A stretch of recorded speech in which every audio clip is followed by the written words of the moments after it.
I note with gratitude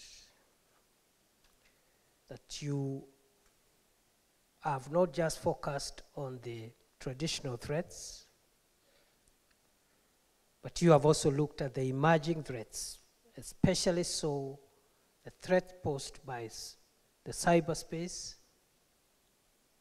and also the threats posed by climate change. And I believe going forward, these two and corruption must form the basis of our national security agenda. The threat posed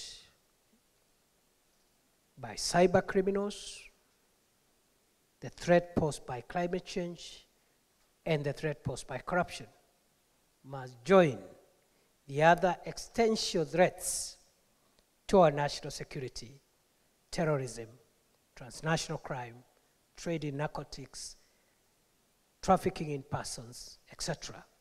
going forward. We do share common threats. And for that reason, it is imperative that we share or we generate common responses to those threats. Our collective response must be comprehensive in two ways. First, it necessitates a connected effort through multi-agency cooperation within the borders of our individual nations. Unfortunately, I have not been present in the deliberations that have gone by,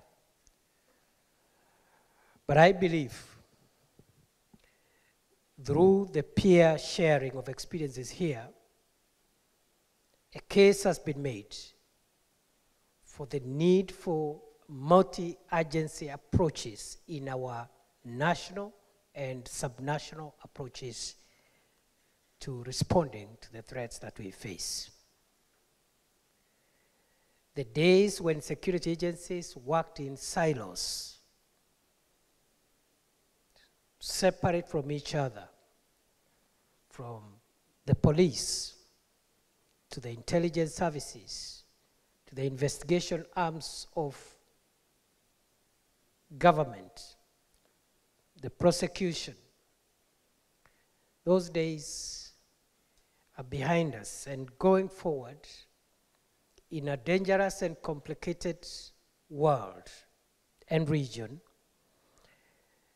multi-agency approach is the approach of the future, where institutions and organs of national security can share in their strengths, in their diversities, with each agency bringing in their peculiar input, resources, and experiences to achieve the shared objective of achieving our national security.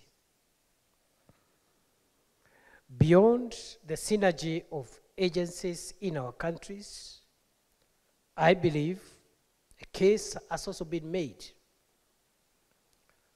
for the need for regional collaboration. Because, as I have demonstrated, or as I have said, the threats could be generated locally, but the consequences of the threats go beyond the locality into the country, and in most cases, they affect even neighboring countries. Within Kenya, we have learned our lessons because of the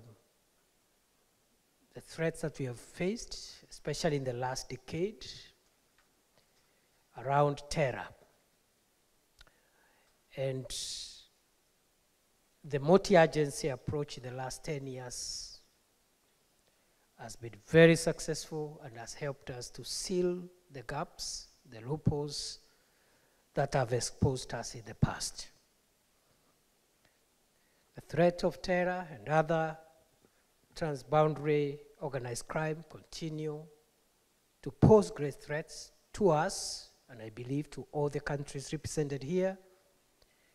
But I think the multi-agency approach has been one big step towards securing our country, and I believe the rest of the countries that are represented here.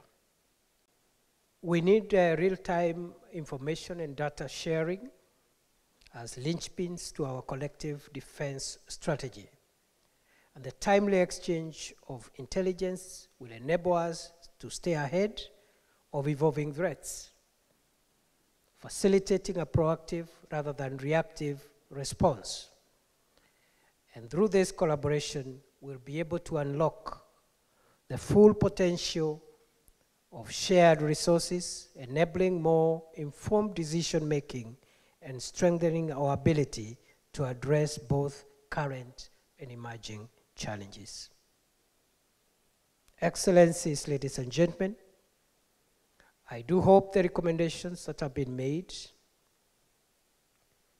will be transformed into action. And the annual meet is a good way of assessing progress on implementation. And the ideas, the recommendations that we have put across are as good as to the extent of their implementation. Through the peer sharing of experiences here, a case has been made for the need for multi-agency approaches in our national and subnational approaches to responding to the threats that we face. The days when security agencies worked in silos, separate from each other,